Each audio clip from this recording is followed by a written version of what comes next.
कहानी चुड़ैल का प्यार। बहुत समय पहले एक छोटे से गांव में एक सुंदर लड़की रहती थी जिसका नाम राधिका था। वह बहुत ही प्यारी और मददगार थी और गांव के सभी लोग उसे बहुत पसंद करते थे। राधिका के माता पिता ने उसे अच्छे संस्कार दिए थे, लेकिन राधिका का मन हमेशा कुछ न कुछ अलग करने की इच्छा करता था। गांव के बाहर एक घना जंगल था जहां लोग जाने से डरते थे। कहते थे कि वहां एक चुड़ैल रहती है जो रात के अंधेरे में लोगों को डराती है। इस चुड़ैल के बारे में कई डरावनी कहानियां थी, लेकिन राधिका ने कभी इन बातों को गंभीरता से नहीं लिया।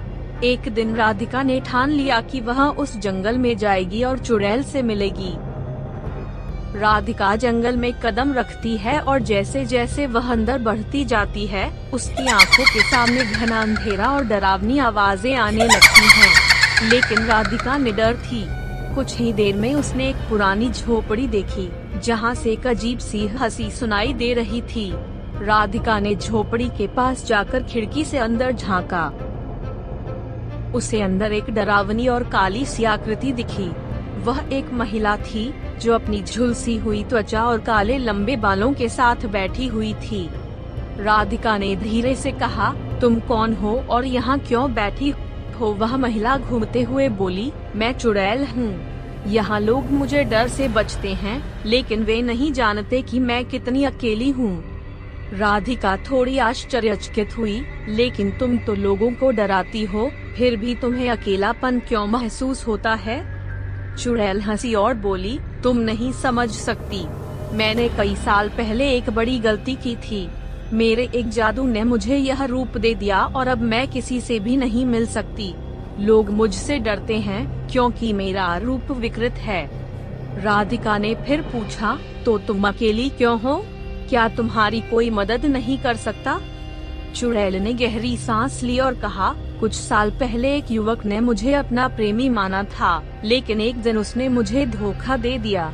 उसके बाद मैंने गुस्से में आकर उसे जादू से बदल दिया और फिर वही जादू मेरे जीवन में भी बुरा असर डालने लगा। राधिका ने हिम्मत जुटाई और चुड़ैल से कहा, तो तुम अब क्या चाहती हो?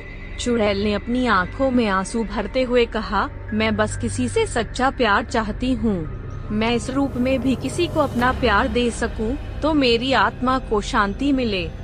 राधिका ने सोचा और फिर बोली, मैं तुम्हारी मदद कर सकती हूँ। मैं एक जादूगरनी को जानती हूँ जो तुम्हारी मदद कर सकती है। तुम उसे अपनी सच्चाई बताओ और वह तुम्हें ठीक कर सकती है। चुड़ैल को राधिका की बातों में विश्वास हुआ। वह राधिका के साथ गांव वापस आई। गांव में एक पुराना मंदिर था जिसमें एक महान जादूगरनी रहती थी। जादूगरनी ने चुड़ैल की कहानी सुनी और उसे माफ कर दिया। उसने एक शक्तिशाली जादू से चुड़ैल को उसका असली रूप वापस दिलवाया। अब वह एक सुंदर और प्यारी महिला बन चुकी थी। उसकी आंखों में प्रेम और आभार था। चुड़ैल ने राधिका का धन्यवाद किया और कहा, तुम्हारी मदद से आज मुझे असली खुशी मिली है। मैं अब किसी को नुकसान नहीं पहुंचाऊंगी। मैं प्यार और अच्छे कामों के रास्ते पर चलूंगी। गांव वाले जो कभी चुड़ैल से डरते थे, अब उसे प्यार और सम्मान देने लगे। राधिका और चुड़ैल अच्छे दोस्त बन गए। राधिका ने उसे बताया कि सच्चा प्यार और माफी ही इंसान को शांति और खुशी दे सकते हैं। कहानी चुड़ैल की मस्ती।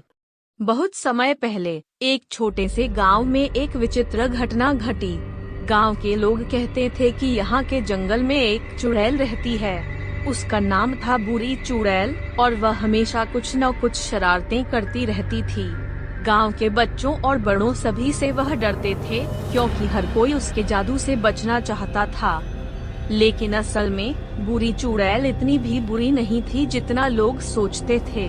वह बस थोड़ा सा अकेला महसूस करती थी और कभी कभी लोगों के साथ दोस्ती करना चाहती थी, लेकिन उसकी डरावनी शक्ल और जादुई ताकतों के कारण लोग उससे डरते थे।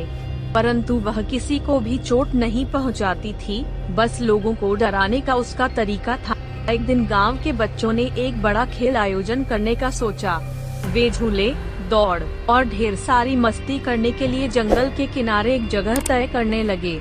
परंतु जैसे ही उन्होंने उस जगह का चुनाव किया, एक बच्चे ने कहा, यह जगह तो चुड़ैल के जंगल के पास है, क्या हमें वहाँ जाना चाहिए? अरे, वह बस डरावनी कहानियों में होती है। दूसरे बच्चे ने जवाब दिया, हम क्यों डरेंगे, हम सब मिलकर उसे डराने का काम करेंगे। सभी बच्चे उत्साहित हो गए और खेल शुरू हो गया। वे दौड़ रहे थे, झूले झूल रहे थे और एक दूसरे को मजेदार खेलों में शामिल कर रहे थे। लेकिन जैसे ही सूरज ढलने लगा, एक अजीब सी हवा चली और एक डरावनी सी आवाज सुनाई दी, तुम लोग यहाँ क्या कर रहे हो? सभी बच्चे डर के मारे कांपने लगे, लेकिन एक बच्ची, जिसका नाम पूजा था, साहस से बोली, हम यहाँ मस्ती करने आए हैं। आप कौन हैं? मैं भूरी चुड़ैल हूँ, उस डरावनी आवाज ने जवाब दिया। चुड़ैल अचानक से हवा में उड़ी और एक विशाल छाया के रूप में बच्चों के सामने आई। लेकिन बच्चों ने उसे देखकर भागने के बजाय पूजा ने आगे बढ़कर कहा, तुम अकेली क्यों रहती हो? हम तुमसे दोस्ती करना चाहते हैं। बूढ़ी चुड़ैल ने थोड़ी देर तक पूजा को देखा। वह थोड़ी चौंकी, क्योंकि किसी ने उससे दोस्ती करने की कोशिश नहीं की थी। तुम मुझे डरती नहीं हो? बूढ़ी चुड़ैल ने पूछा। बच्चों को समझ में आ गया कि बूढ़ी चुड़ैल असल में डरावनी नहीं थी, वह सिर्फ अकेलापन महसूस करती थी और चाहती थी कि लोग उसे भी अपनाएं। बच्चों ने बूढ़ी चुड़ैल के साथ खूब मस्ती की, दौड़ते और हंसी मजाक करते रहे। रात को जब बच्चे घर लौटने लगे, तो पूजा ने बूढ़ी चुड़ैल से कहा, तुम भी हमारे साथ गांव में आ सकती हो, हमें तुम्हारे साथ और भी खेल खेलने का मजा आएगा। बूढ़ी चुड़ैल ने झूला रोकते हुए कहा, तुम्हारी बात सही है, लेकिन मैं बहुत डरावनी हूँ, लोग मुझे कभी नहीं अपनाएंगे, हम तुम्हें अपनाएंगे। पूजा ने हिम्मत दी, तुम क्यों नहीं हमारे साथ आकर सबको दिखाती हो कि तुम कितनी अच्छी हो? बूढ़ी चुड़ैल की आंखों में चमक आ गई। उसने तय किया कि वह गांव जाएगी और सभी को दिखाएगी कि वह सिर्फ एक मजेदार और दोस्ताना चुड़ैल है। अगले दिन बूढ़ी चुड़ैल गांव आई।